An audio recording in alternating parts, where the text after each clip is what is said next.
Anine, I'm Lisa Meaches. Welcome to our show. Over the years of producing the Sharing Circle, we've explored the history of how Indigenous people have been treated in Canada and how this affects them today. In fact, we've discovered so many unusual circumstances concerning Aboriginal life, we wanted to share many of these little-known facts in one episode we're calling Did You Know?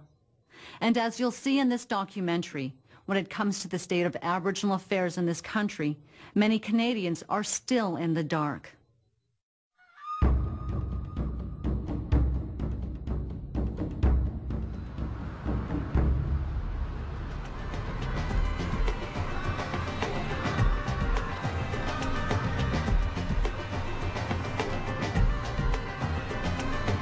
Do you know when Aboriginal people got the vote in Canada? No, I don't. No, I have no clue. 1940. 1940, well, close, 1960. That's not close. It doesn't happen until 1960. My name is Brian Rice, and I teach at University of Winnipeg.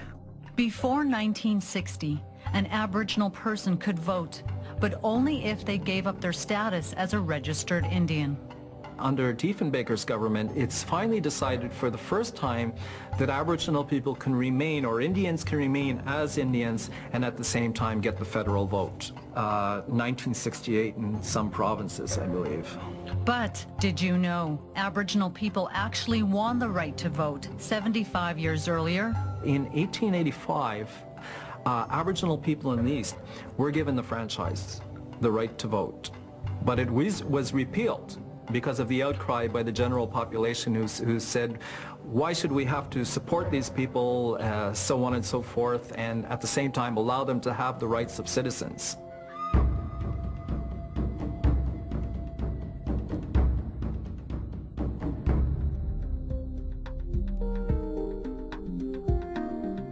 Can you tell me what the Indian Act is? No, I can't. No. Do you know what the Indian Act is? Yeah, it's a policy that basically sets out rules and regulations that status Indians have to follow. Oh, the Indian Act was never translated in an official, in any native tongue at all. And here it was representing, you know, who Indian people were, what they're allowed to do, you know, really has all this control on Indian lives. It's to eliminate, eventually to eliminate any distinctions between Aboriginal people and the dominant society. This is page 1 and of the 56 pages. They're beaded over. The Indian Act is beaded over with white beads, and red beads were the white pages. It was to render something that had so much power into something like that was like just pretty to look at, you know? Even today, there's an Indian Act. You know, it's a colonial act that only applies to Indians. The Indian Act became law in 1876. Over the years, it was amended to increase restrictions on Aboriginal people. Has it ever been illegal for status Indians to operate mechanized farming equipment? I would say false. Say that again. Has it ever been illegal for status Indians to operate mechanized farm equipment? Probably. Yes. Probably. It has to be false. It's actually true. And that means that Aboriginal people on their farms can only work with hand implements that they make themselves, and not even allowed to use metal for nails. And as we get into the 1880s, Aboriginal people are getting very good at farming, and there's a great outcry by the population that this is unfair competition, so therefore Aboriginal people should not be allowed to sell their grain. There was a program loaning cows to Aboriginal people so that they could learn husbandry, you know, and taking care of domestic animals and these types of things. Here you've got cattle, and you can't eat it because you're not allowed to kill the cattle for food. So people were starting to starve. There was an Aboriginal man whose name was Almighty Voice, who killed a cow around 1890 or so. He was taken by the RCMP, or Northwest Mounted Police, I guess at that time, and ended up being told that he was going to be hung for it. He ended up killing the Mountie, and was on the run for about 2 years, and then finally they caught him a posse of about 200 with cannons. And we just wanted to feed his people because they were starving. Has it ever been illegal for status Indians to practice their traditional ceremonies?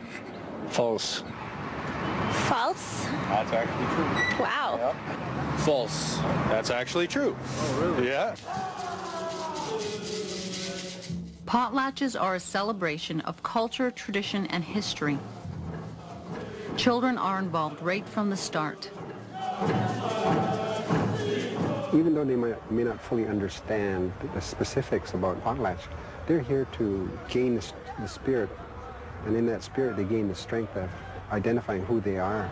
The European Christians actually believed that the traditional ceremonies and sweat lodge and whatnot were the work of the devil. My name is Mark Francis Rummel. I teach at the University of Winnipeg Religious Studies Department.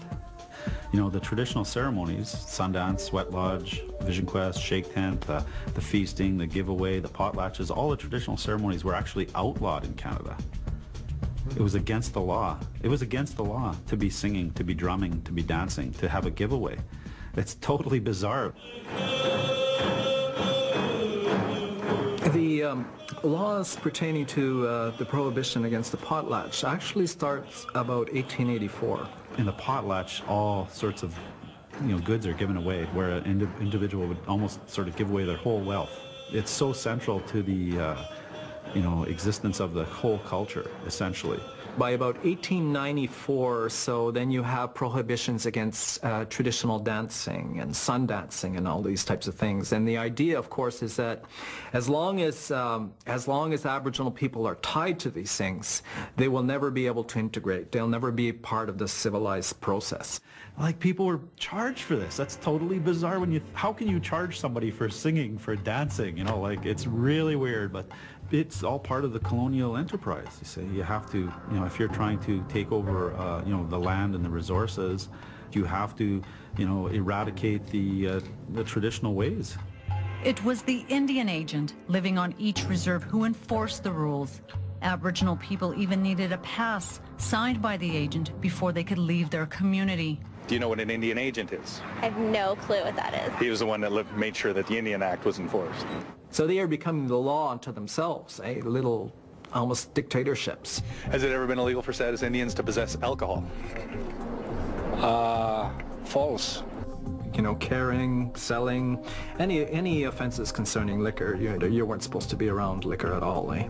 But yeah, you could get, 6 months imprisonment, for liquor offenses. And it could be, harsh, hard labor. Has it ever been illegal for registered status Indian to be in a pool hall in Canada? False.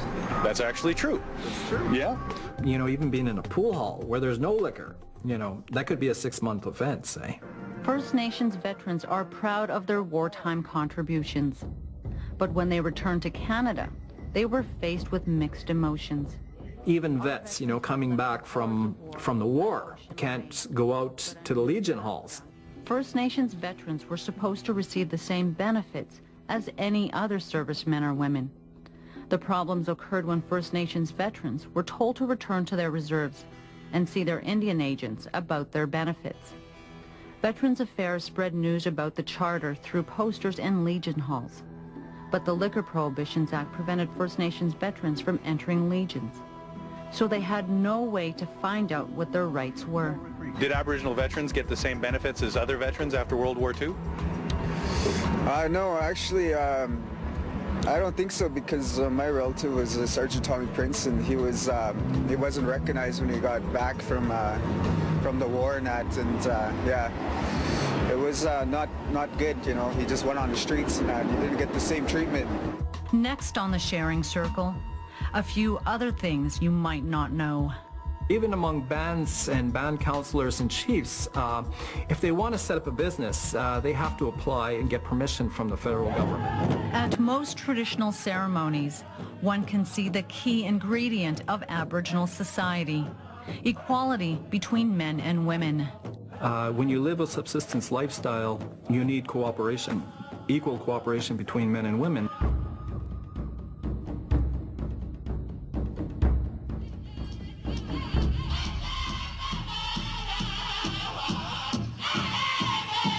What some people don't realize is that in some societies, women played some pretty prominent roles in terms of even military roles and such in defending the communities. Women had a great say in terms of who would be the representatives of the people. In the old days, in the traditional way, is that the women were the ones that were basically the bosses, the decision makers, and the leaders. Male Europeans did not want to deal with the women. The women appointed the men that would deal with the Europeans. So they still were, basically behind the scenes controlling things, I guess, if you want to put it that way. And the women, we are the life givers, we are the water carriers. We're the backbone of the family. And the men are the providers, the protectors, and the firekeepers. Because you see out there, there's that balance, that male and that female. I've discovered in looking at the early treaties, the first agreements, women are signatories to any agreements concerning land in about the 17th century, and by about the 18th century they begin to be omitted from the process, so you don't see their names any longer. From the teachings that people today, the elders and traditional teachers talk about, is the role of women is that they're the ones that are the bringers of life. Without them, we don't have life. And without traditional Aboriginal society, American democracy may not have developed as it did. Well, Aboriginal societies played a great role in terms of influencing European societies and changing their governing structures.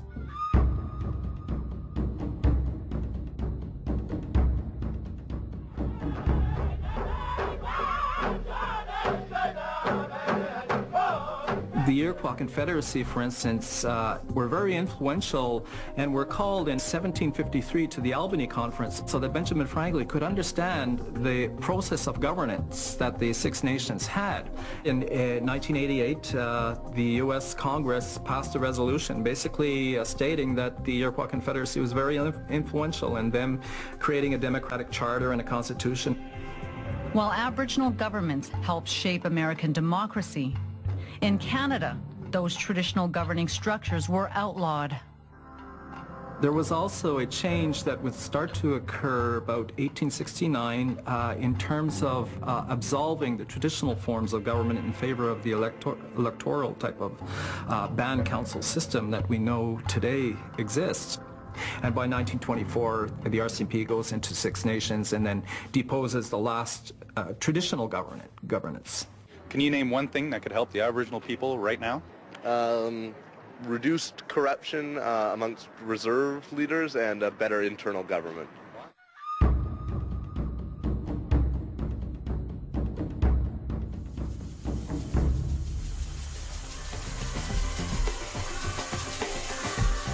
It's only really with the revised Indian Act in 1951 and with the franchise being given to Indians in 1960 that businesses really start to, Aboriginal people start getting into businesses and such.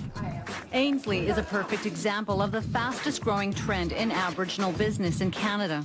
She's young, she's Métis, and female. We have found that there are literally hundreds of Aboriginal community members that want to start their own business. While it's challenging for Aboriginal entrepreneurs in cities, starting a business on a reserve can prove even more difficult. If they want to set up a business, they have to apply and get permission from the federal government. And it takes sometimes 60 days, it could take 6 months, it could take even more than a year or so even to get an answer. If it's an affirmative, then you've got a whole nother wait of a year or two, and then you've got to try and get the money. Do you think Aboriginal people have the same opportunities as other Canadians? No. Because you ask me those questions, and it's illegal for them to do some, just everyday ordinary things, and that just seems way out of proportion. Next on the Sharing Circle, a few more things you might want to know. There's already a presumption being made, even at an early stage, that Aboriginal people will never be true owners of their land.